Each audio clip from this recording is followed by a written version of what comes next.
అందరికీ నమస్కారం అండి. ఈరోజు మనం గుడిపాటి వెంకట హేమలత గారు రచించిన మృగతృష్ణ అనే ఓ చక్కటి కథను విందాం. ఇక కథలోకి వెళ్దాం.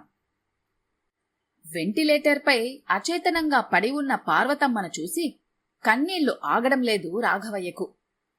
డ్యూటీ డాక్టర్ రెగ్యులర్ చెకప్ రౌండ్కి వచ్చినప్పుడల్లా ఏదైనా శుభవార్త చెప్తాడేమోనని ఆశపడటం, జవాబు ఎదురు చూస్తున్న దానికి భిన్నంగా రావటం ప్రతిసారి జరుగుతూనే ఉంది. మానవుడు ఆశాజీవి. ఏ క్షణంలోనైనా భగవంతుడు అద్భుతాలు చూపెడతాడేమోనని నమ్ముతూ ఉంటాడు. రాఘవయ్య కళ్లల్లో కూడా అదే ఆశ. ఈసారి కూడా డ్యూటీ డాక్టరు అదే అన్నాడు. అయ్యా, మీ బాధ చూస్తుంటే మాకే ఎంతో జాలిగా ఉంది. ఇలా ఇంకెన్ని రోజులు? ఈ వెంటిలేటర్ తప్పిస్తే ఆమెకు అదే చివరి రోజు. ఆమె శరీరం మా ట్రీట్మెంట్కి ఎంత మాత్రమూ సహకరించటం లేదు. ఇలా కొనసాగించటం వల్ల ఏ ప్రయోజనమూ లేదు. రావాల్సిన వాళ్ళు ఎవరైనా ఉంటే పిల్లల్ని, బంధువుల్ని పిలిపించండి, తీసుకెళ్ళిపోవచ్చు. ఇలా ఎంతని ఖర్చు పెట్టుకుంటారు? రాఘవయ్య కళ్ళు ధారగా వర్షిస్తున్నాయి. అలాగేనని తల్లూపాడు. రాఘవయ్యది ఒక సాధారణ రైతు కుటుంబం. ఊరిలో మంచి పేరుగల ఆసామి. కాలువ కింద తోటలు, పొలాలు ఉండటం వల్ల మిగతా రైతుల కంటే కాస్త మెరుగ్గానే ఉన్న స్థితిగతులు. అందువల్లనే కూతుర్ని పట్టణంలో చదివించి అబ్బాయిలిద్దరినీ కూడా ఉన్నత చదువులకి, విదేశాలకి పంపించగలిగాడు. ఉన్న పరపతి కారణంగా ఏదైనా కాసింత ఆర్భాటం చెయ్యటం, 10 మంది ముందు గొప్పగా చెప్పుకోవటం అలవాటయ్యాయి రాఘవయ్యకి. పెద్దబ్బాయి రవి అమెరికాలోనే ఉన్నత విద్య చదివి అక్కడే ఉద్యోగంలో చేరాడు. ఇప్పుడిప్పుడే సెటిల్ అవుతున్నాడు. తల్లి ఆరోగ్య స్థితి విషమించిందని తెలియగానే ఉన్న ఫలంగా బయలుదేరాడు. కొద్ది నెలల క్రితం పెళ్లి చేసి పంపిన కూతురు రాధ కూడా భర్తతో కలిసి వెంటనే బెంగళూరు నుండి బయలుదేరింది. చిన్న కొడుకు సీను మాత్రం ఫోన్ కాల్స్కి అందటం లేదు. సీను గత వారం రోజుల నుండి అందుబాటులో లేడు. ఏ విషయమో తెలీదు. అసలు చిన్న కొడుకు మీద బెంగతోనే పార్వతమ్మ మంచాన పడింది. అందరి తల్లులలాగానే పార్వతమ్మకి తన పిల్లలే ప్రపంచం. వాళ్లకెప్పుడూ విలువలతో కూడిన కథలు చెప్పేది. రాధారవి మాత్రం వాటిని ఎంతో ఆసక్తిగా వినేవారు. చిన్నవాడు శ్రీను మాత్రం ఆ కథలో పెడార్థాలు వెతికేవాడు, విమర్శించేవాడు. ఉన్న ఊరు కన్న తల్లి వంటిదని, ఎంత ఉద్యోగరీత్యా దూరంగా ఉన్నా తరచుగా ఊరికి వస్తూ ఉండాలని, బంధువులందర్నీ కలుసుకోవాలని చెప్తూ ఉండేది పార్వతమ్మ. పెద్దవాడు రవి బుద్ధిగా, బాధ్యతగా, క్రమశిక్షణగా పెరిగితే చిన్నవాడు సీను మాత్రం అల్లరిగా, బాధ్యతారహితంగా పెరిగాడు. సహజంగానే ప్రతి తల్లికి చిన్న కొడుకంటే అభిమానం కాస్త ఎక్కువ. అందుకనే పార్వతమ్మ రవిని పట్టణంలో చదువుకోవడానికి అంగీకరించినా చిన్న కొడుకుని మాత్రం తన వద్దే ఉంచుకుని ఊర్లోనే చదివించుకుంది. సమీపంలో పెట్టిన కొత్త ప్రైవేట్ ఇంజనీరింగ్ కాలేజీలోనే డొనేషన్ సీటుపై ఇంజనీరింగ్ అయిందనిపించాడు సీను. ఉన్నత చదువు కోసం రవితో పోటీ పడ్డాడు. అన్నయ్య మాత్రమేనా అమెరికా వెళ్లేది, నన్నెందుకు పంపరు అని మారాం చేసి తన స్నేహితుల ద్వారా ఏదో ఒక కన్సల్టెన్సీని ఆశ్రయించి పొలాన్ని తాకట్టు పెట్టించి 25 లక్షలు ఖర్చు పెట్టించి కెనడా చేరుకున్నాడు. సీను దూరమైనప్పటి నుండి పార్వతమ్మ ఆరోగ్యం క్షీణించసాగింది. ఈలోగా తెలిసిన వారిలోనే ఒక మంచి సంబంధం కుదిరింది రాధకి. అబ్బాయి బెంగళూరులో సాఫ్ట్వేర్ రంగంలో స్థిరపడ్డాడు. సొంత బంగళా, కారు కుదుర్చుకున్నాడు. మంచివాడని తెలిసి వెంటనే ముహూర్తాలు కూడా పెట్టించేశాడు రాఘవయ్య. మగపిల్లలిద్దరూ అమెరికాలో, కూతురికి బెంగళూరు సంబంధం. ఇంకే రాఘవయ్య గారు మహర్జాతకులని ఊర్లో అందరి చేత ప్రశంసలు పొందారు. పెళ్లి అంగరంగ వైభవంగా జరిగింది. ఎక్కడెక్కడి దూరపు బంధువులు వచ్చి ఓ 10 రోజుల పాటు పెళ్లి సంబరాలు చాలా ఆర్భాటంగా జరిపారు. ఒకే ఒక్క లోటు, రాఘవయ్య కొడుకులిద్దరూ పెళ్లికి రాలేకపోవటమే. ఊరంతా చెవులు కొరుక్కున్నారు. కాని రాఘవయ్య ముందు మాత్రం నోరెత్తే సాహసం ఎవ్వరూ చేయలేదు. కాలం అనుకూలంగా సాగుతున్నా వారి ముందు నోరెత్తే సాహసం లోకం చెయ్యదు. రాఘవయ్య తండ్రి మాత్రం ఊరుకోలేక గట్టిగా అనగలిగాడు. దానికి 2 అన్నలుండి ఏం ప్రయోజనం? ఇంటికి ఒక్కతే ఆడపిల్ల. వచ్చి 4 అక్షింతలు వేసిపోకుండా ఈ ఆన్లైన్ లింకుల్లో వీడియోలు చూడటమేంట్రా? ఏం వెలగబెడుతున్నారా వీళ్ళక్కడ? ఆ ముసలాయన నోరు మూయించడం రాఘవయ్యకి తెలుసు. నాన్నా, ఈ కాలంలో అక్షింతలు వేస్తే లాభం లేదు. డబ్బులు అక్షింతలు కావాలి. కనకవర్షం కురవాలంటే విదేశాల్లో ఉద్యోగం చెయ్యాలి. నాలా ఈ ఊర్లో మట్టి పిసుక్కుంటే ఏమొస్తుంది? ఇక ఆ ముసలాయన నొచ్చుకున్నాడు. ఏంట్రా అంతమాటనేసావ్? పొలం పనిని తక్కువగా తీసి పాడేస్తున్నావు. తాత ముత్తాతల కాలం నుండి మనకు కూడి పెడుతుంది ఇదేరా. భూమిని నమ్ముకున్నవాడు ఎప్పుడూ బాధపడింది లేదు. 4 ఇంగ్లీష్ ముక్కలు చదువుకుంటే పొలం పనులు చెయ్యకూడదా ఏంది? ఒక పాలి నీ పెండ్లం ముఖం చూడు. కూతురు పెళ్లి చేసిన సంతోషం ఏమాత్రమేనా కనబడుతుందా?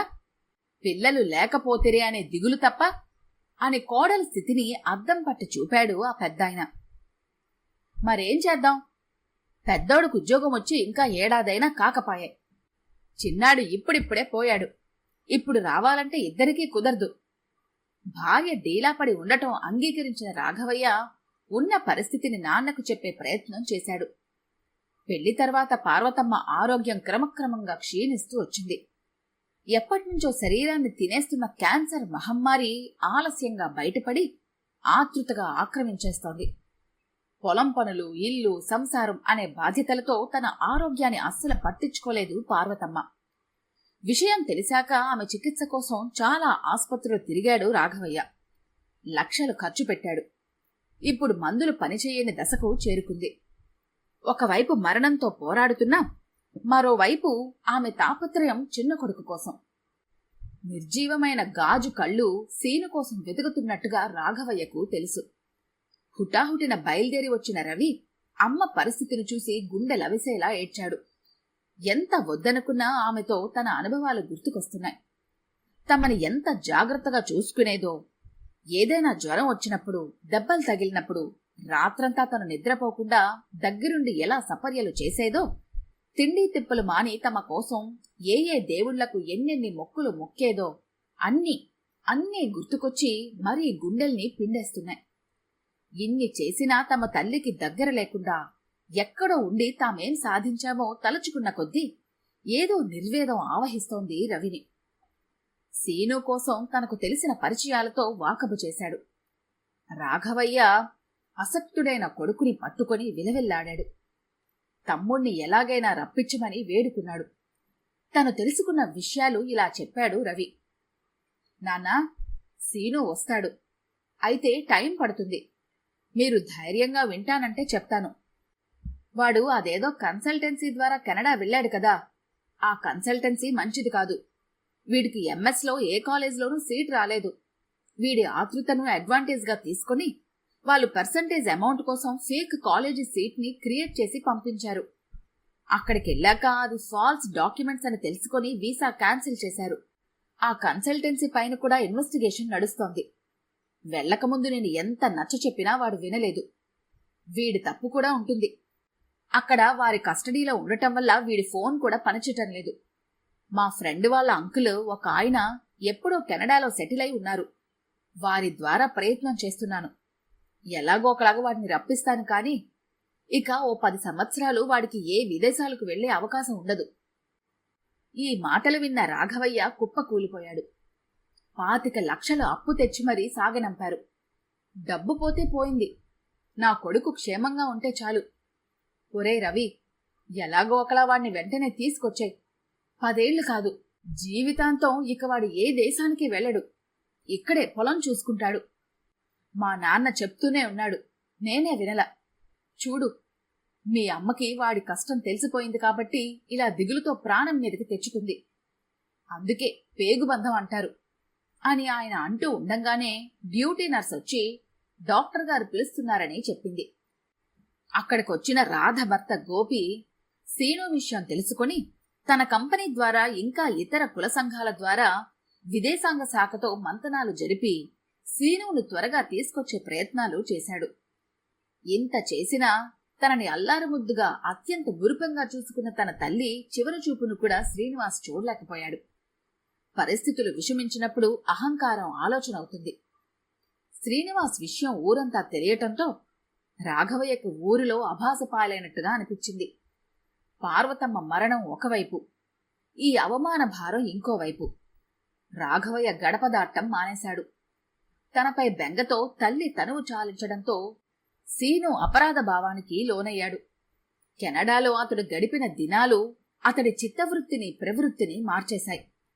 మనదైన మమకార లోకాన్ని వదిలి దూరపు కొండలపై వ్యామోహం వదులుకోవాలని తెలిసొచ్చింది. తల్లి చివరి చూపు కూడా కరువైపోవటం తనకు దేవుడేసిన శిక్ష అనే నిర్వేదంలో ఉండిపోయాడు సీను.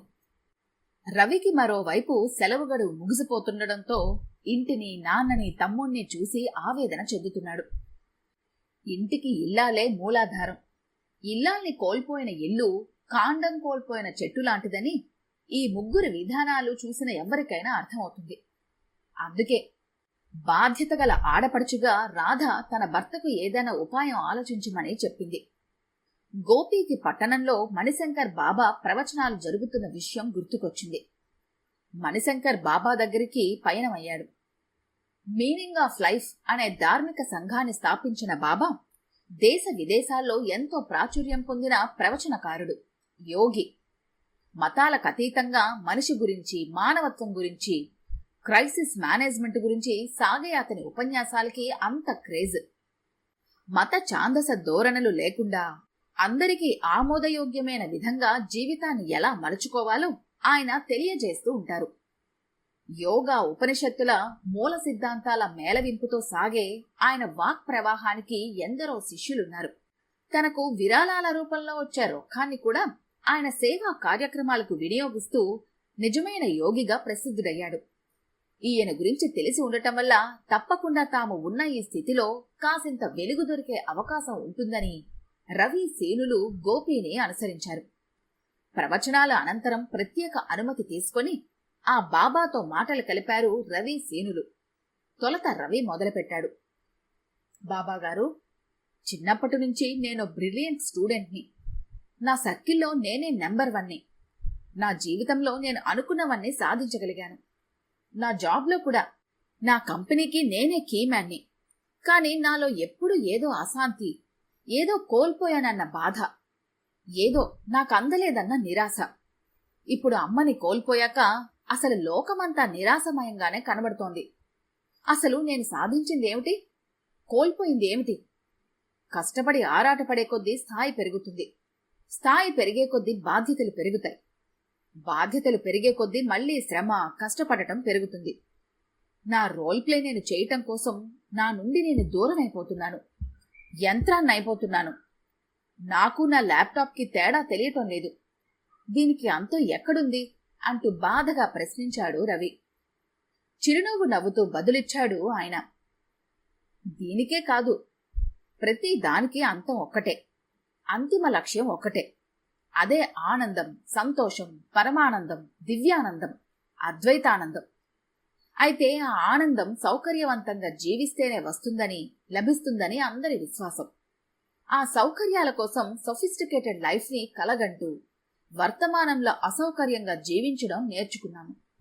రేపటి కోసం ఆలోచిస్తూ ఈ రోజున కష్టపడుతున్నాము.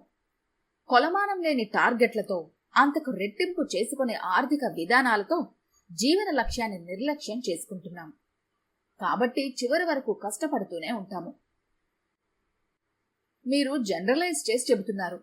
మా నాన్న వాళ్ళు ఇంత ప్రెషర్ ఫీల్ అయినట్టు నాకు గుర్తులేదు. కానీ మమ్మల్ని బానే పెంచారు. వారి పేరెంట్స్ని కూడా ఎంతో ఆప్యాయంగా చూసుకున్నారు ముసలితనంలో. మరి వారు రేపటి కోసం ఆలోచించలేదా? వాళ్ళు సంతోషంగా జీవిస్తూ రేపటి కోసం జాగ్రత్త పడ్డారు. కానీ ఈరోజు రేపటి కోసం భయం, జాగ్రత్త కాస్త భయంగా రూపుదాల్చింది. ఆనందమంటే మీకు ఎంటర్టైన్మెంట్ లేదా వ్యసనాలు. వ్యసనం ఆనందం ఎలా అవుతుంది? మనం అనుకున్న వాళ్ళతో కలిసి పంచుకోగలిగేదే ఆనందం అంటే. మరి ఈ కాంపిటేటివ్ యుగంలో రేపటి ఎగ్జిస్టెన్సీ ఎలా ఉంటుందో చెప్పలేనప్పుడు రేపటికి భయపడటంలో తప్పే ఉంది అని అడిగాడు రవి.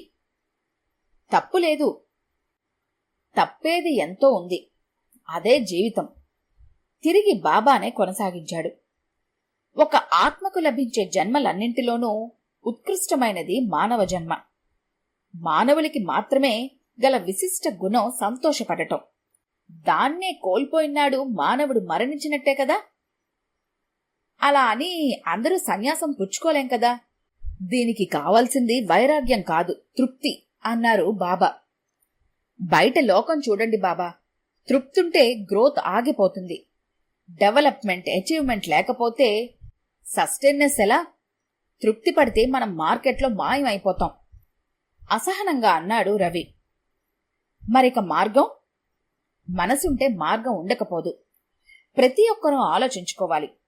తాను కావాలనుకున్న వస్తువుని, హోదాను నిజంగా తమకు అవసరమా, లేక ఇతరుల కోసమో, ఇతరుల మెప్పు కోసమో కావాలి అనుకుంటున్నామా అని ఆలోచించి ఏది నిజంగా తనకి అవసరమో దాన్ని మాత్రం ప్రయత్నించి తృప్తి పడితే ఈ నైరాస్యం, డిప్రెషన్ ఉండనే ఉండవు అంటూ స్పష్టంగా చెప్పాడు బాబా.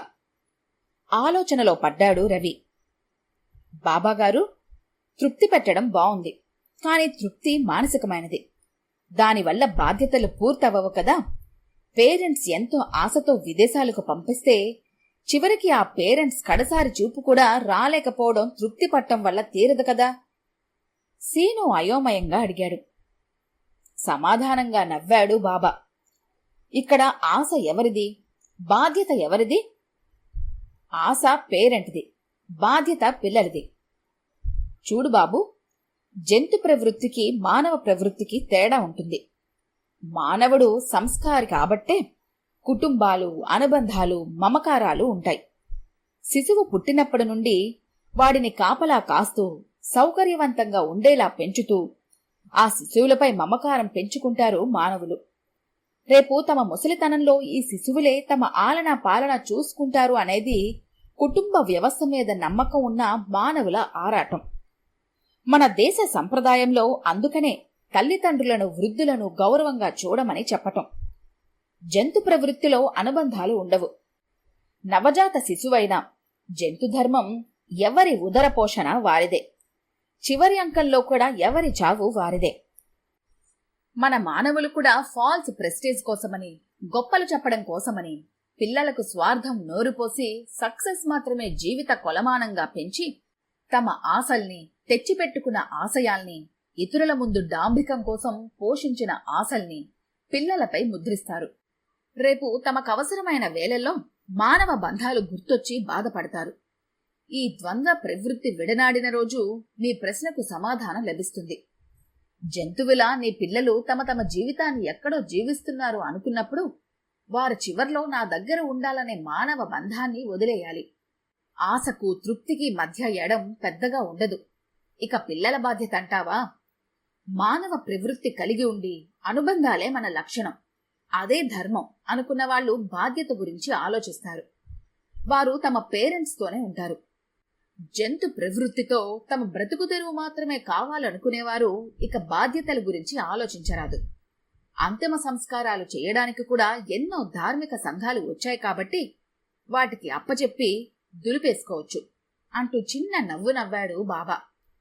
ఆ మందహాసంలోని అంతరార్థం అవగతమయ్యింది రవి, సీనులకి.